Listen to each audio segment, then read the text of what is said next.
Today's discussion is concerned with the movement for social reform in the course of the 19th century, which was a kind of a creative engagement with the West. We all know that Western education made a very deep impact on the intellectuals in India in the 19th century who began to respond to some of the rationalist ideas. And on the basis of those rationalist ideas, the Indian intellectuals started reassessing their tradition, religious tradition included.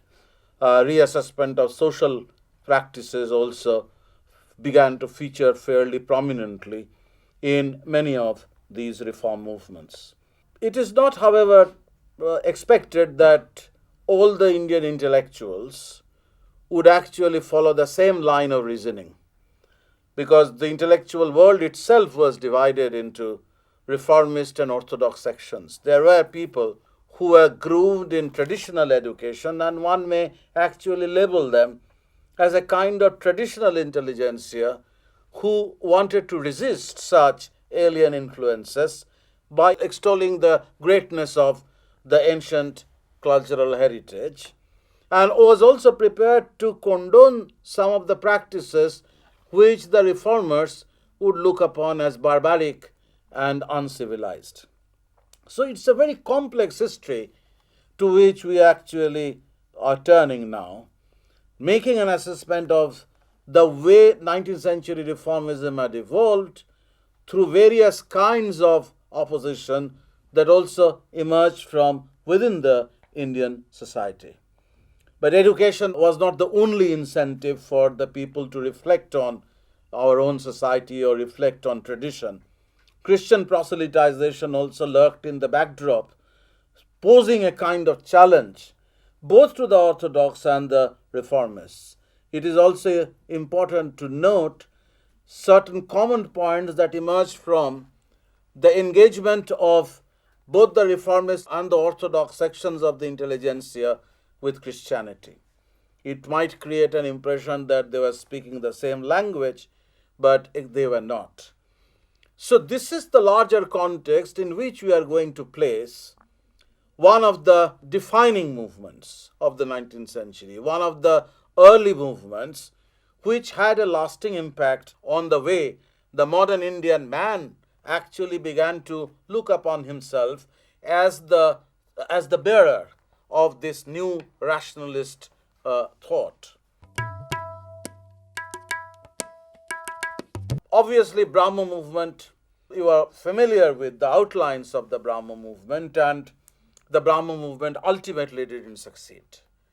It became divided into many sectarian formations, and by the early part of the 20th century, the distinctive identity that the Brahmos had been able to achieve in the 19th century was also lost. Rabindranath, in fact, admitted the failure of the Brahmos in one of his essays, in which he suggested that the Brahmos had in the 19th century served a very important purpose of providing a shock to a kind of static Indian society. And by the early part of the 20th century, once this purpose has been served, it was pointless to think of the difference between the mainstream Hindu society and the Brahmos. So this was one way of assessing the impact of the Brahmo movement in the sense of an ultimate failure to emerge as a sectarian religious order. But Rabindranath also recognized the kind of impact that Brahmoism made on our thought, on our culture.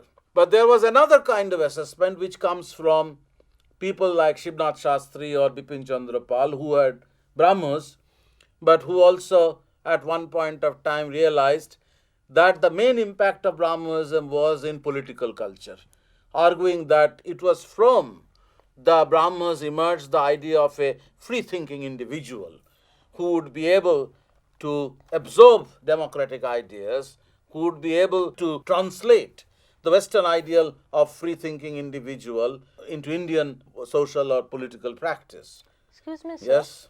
How do you read this ideal in Rammohan's thought? Yeah, I think there is some ground for making an assessment of Rammohan's thought in terms of individualism. Because at one level, Rammohan was very keen to uphold the pristine Aryan religion, Vedic religion, but at another level, Rammohan was actually placing great stress on individuality. Atman. What was Atman all about? It is the self. And the freedom that he gave to self, ultimately to realize Godhood, is a kind of free-thinking individual as an ideal. You see this in Protestant thinking in Europe as well, that there were people who believed that man had the ability to unite with God, and this kind of individualism, which would allow a kind of personal God to be worshipped by the free-thinking individual, is implicit in the notion of the Atman. So this Atman-Brahman equation that Rammohan makes suggests at one level a man's ability to unite with God, at another level it's his capability as well, capable of elevating himself to a higher level, unite with God. So that is where I think the idea of a free-thinking individual, which the late 19th century Brahmos were actually propagating, acquires some relevance. But it is not needlessly that Rabindranath himself described Rammohan as the father of modern India. He brought about certain modern trends. He taught his disciples and followers new ideas derived from Western thought, but there was a constant attempt on Rammohan's part to blend these Western thoughts with Indian tradition. And at the core of it, there was a conscious repudiation of idolatry.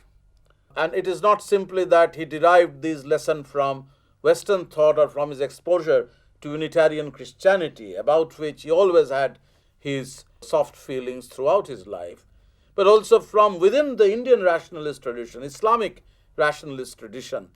And the clear evidence of this absorption of rationalist ideas from within the indigenous tradition was a tract that he had apparently composed in his youth called Tuhfat-il-Muhiddin, in which he was actually criticizing idolatrous practices and calling attention to the tradition of monotheism in Indian culture, going back to the Vedic monotheism.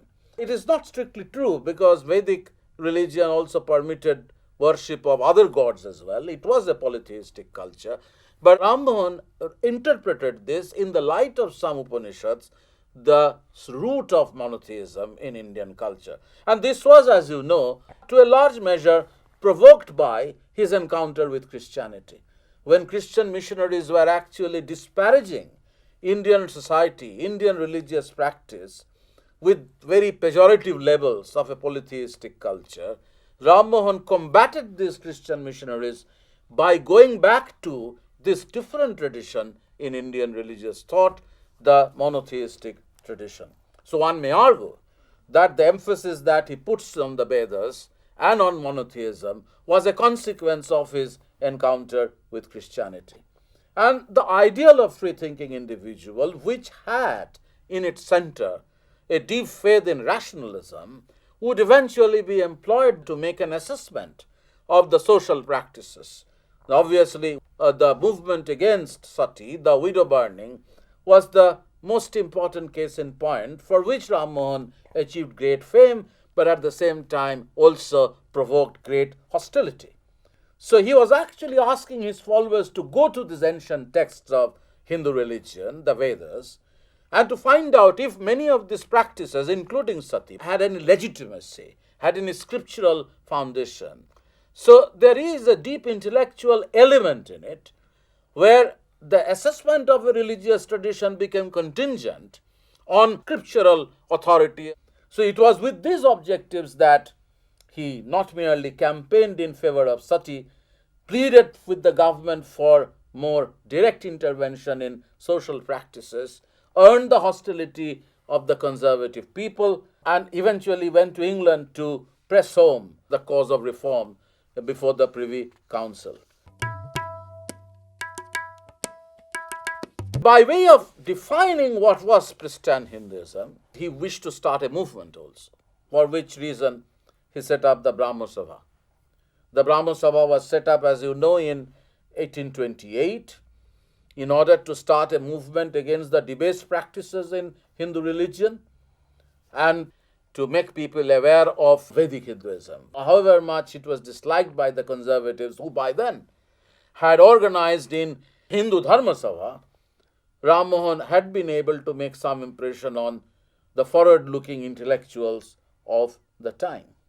But once he was in England, the Brahmo Samaj that he had set up began to languish. And it could be revived after his death by Debendranath Tagore. Sir, what were the cardinal features of Debendranath's religious ideas? To a large extent, Debendranath also continued the same search for pristine Hinduism. But there was a difference actually. If you look a little more closely at his religious ideas, unlike Rammohan, who was more firmly embedded in Vedic religious thought, Debendranath had imbibed some influence from Sufism.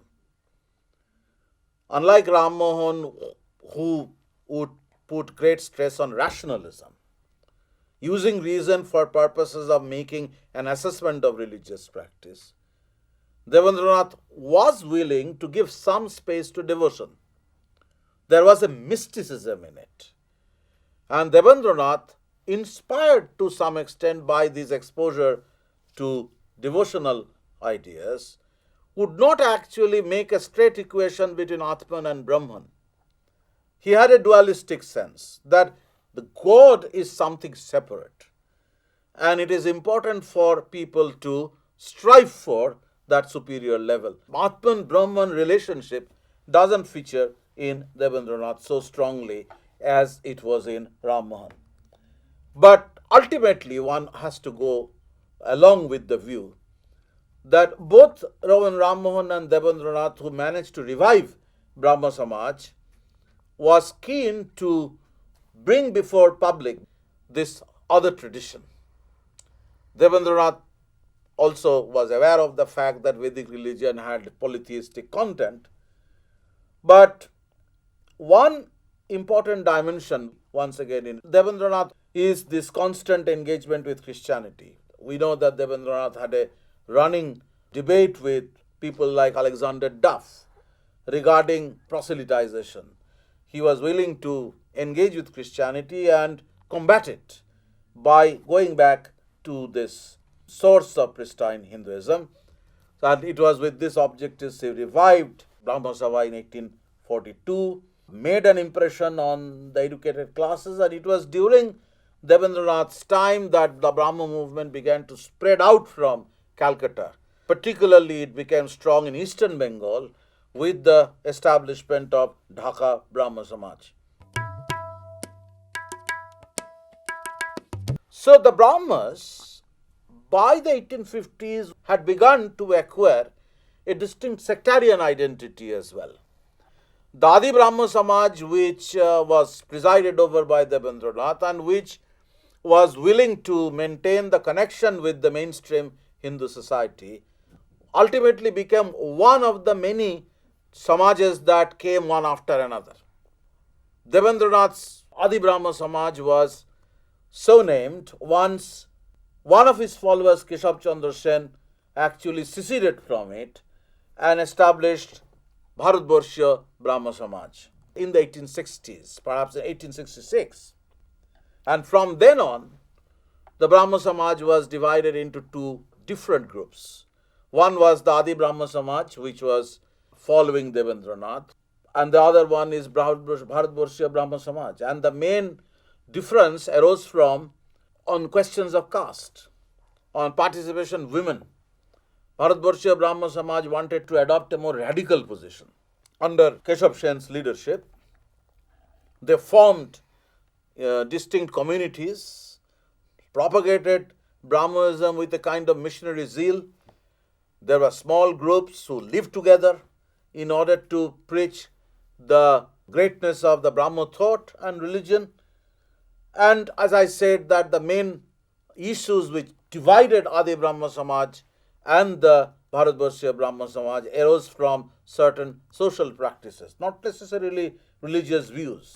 On these questions, serious differences occurred, and Brahmo movement became divided. And this kind of division continued also in later times, when more radically inclined Brahmos would actually refuse to accept Keshav Sen's leadership and would then form Sadharan Brahmo Samaj, which of course is a later happening and which has concerned with the manner in which Keshav Chandra Sen, in an attempt to blend features of Vaishnava religion with Brahmo religious practice, tried to introduce a new dispensation or Navavidhan.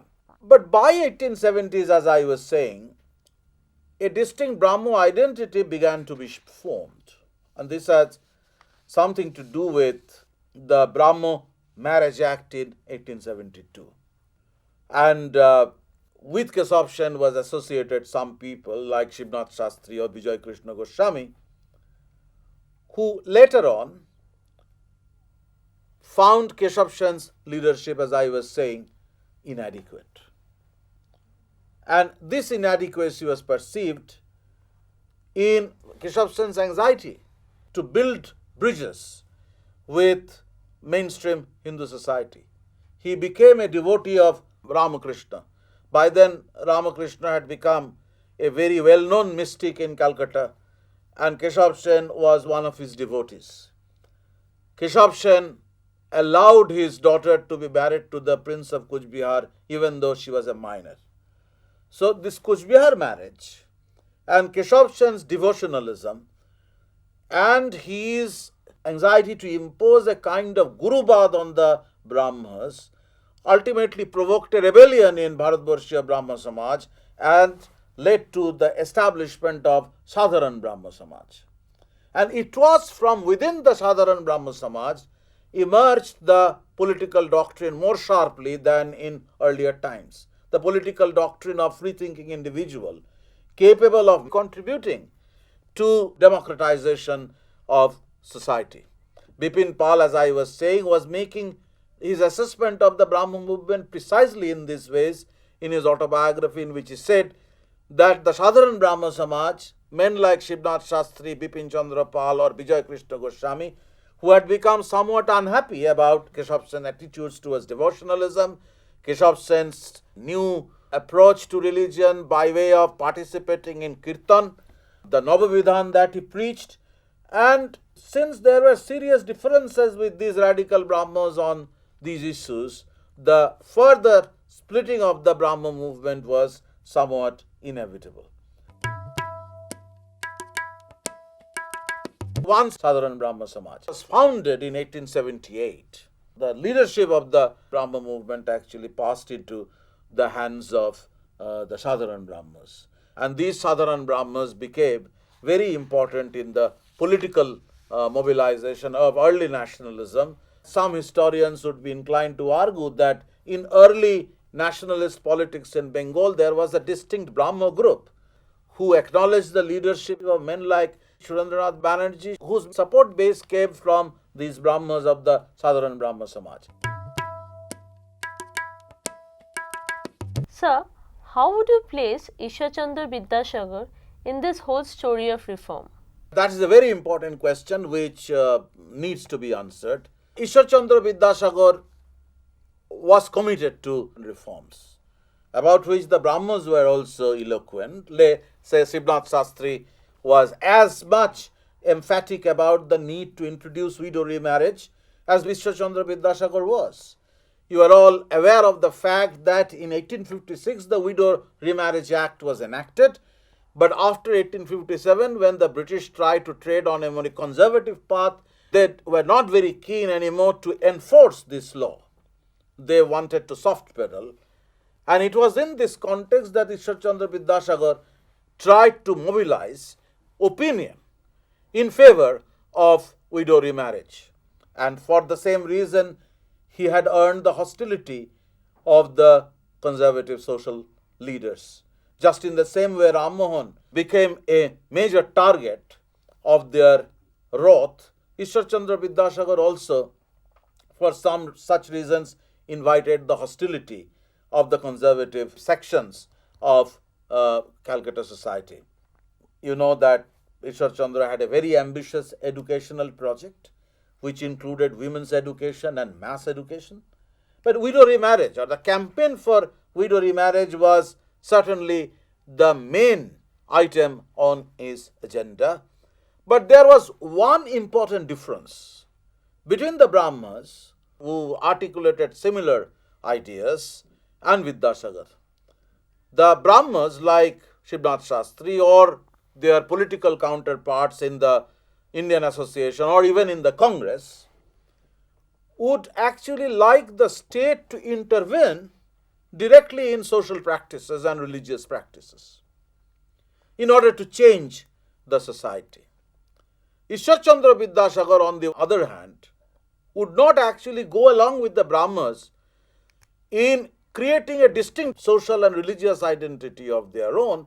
On the contrary, he would be willing to function from within the mainstream society, trying to educate the mainstream society about the need for reforms and educate them to such an extent that there would not be any need for some kind of external intervention by the colonial state. But the kind of hostility that Vidyasagar had to encounter ultimately forced him to go to Karmatar at Santal Pargana to live like a recluse. Similar fate actually awaited many other reformers who tried with these reforms. Chiplonkar also in Bombay also had similar experience. Widow remarriage didn't become a wide practice. There was resistance, and Chiplonkar had to face opposition in the same way Vidyasagar had faced. Virasalingam Pantalu, a man from Andhra who also tried to organize similar movements and ultimately faced hostility from the conservatives and a kind of loneliness. That was the fate of such reformers. As I said, the failure on their part should not actually undermine their importance. The Brahmo movement failed, many of the reformist initiatives didn't succeed, but they were able to generate a new political culture conducive for initiatives in future towards the same objectives.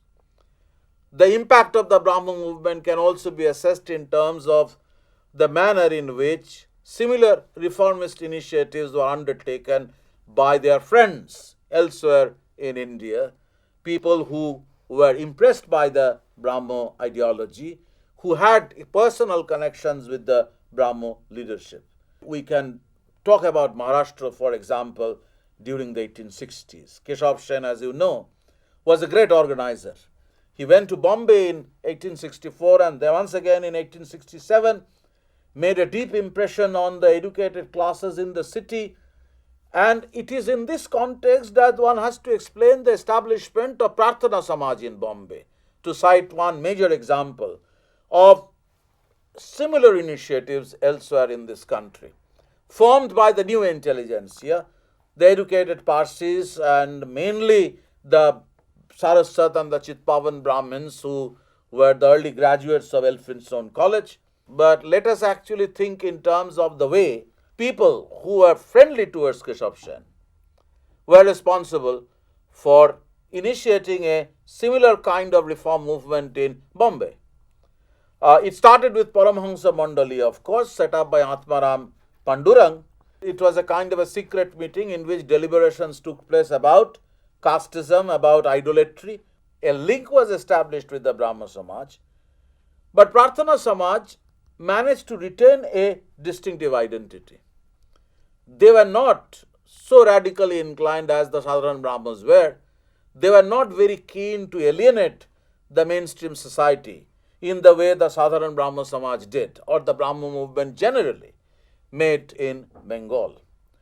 But there was one thing in common, because most of the leaders of early nationalism came from the Prarthana Samaj outfit.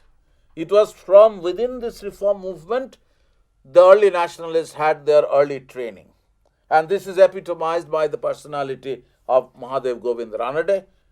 Eventually, in the 1880s, the Prarthana Samaj initiative was to a large extent undermined by the Arya Samaj's challenge in the region. In the 1890s, the challenge against this kind of reformism became more pronounced with the organization of orthodox religious order by the Sanatanists, which is a different story. Sir, what was the impact of Brahmo movement in southern part of India? If we come to southern India, we see the same kind of connection at work. Keshav Sen went to Madras and he converted many South Indian intellectuals who had earlier formed the Veda Samaj into Brahmanism. Or rather, to put it differently, people who were actually by then deliberating on monotheism, etc., were under the impact of Keshav Sen, formed the Veda Samaj.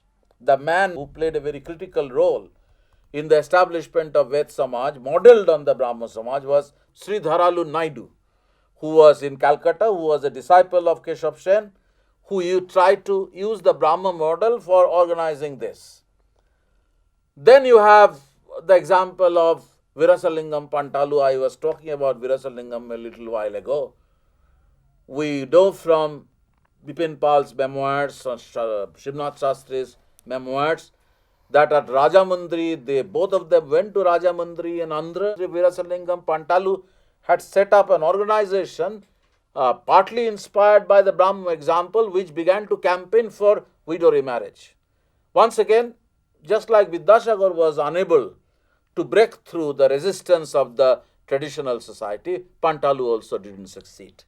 But as I was saying already, that such failures should not be taken as evidence of an ultimate failure, because ultimately these contributed to the making of modern India, even though towards the close of the 19th century, these reformist initiatives were very powerfully challenged by different kinds of religious movements.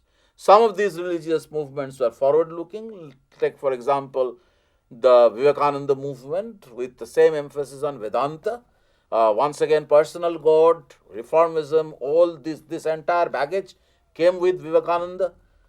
But some of these, Arya Dharam, for example, which was propagated by Dayananda Saraswati, had similar impact, reformist impact. But alongside such examples of reformism, you have the more conservative orthodox position, where resistance to all kinds of reforms came from the Sanatanists.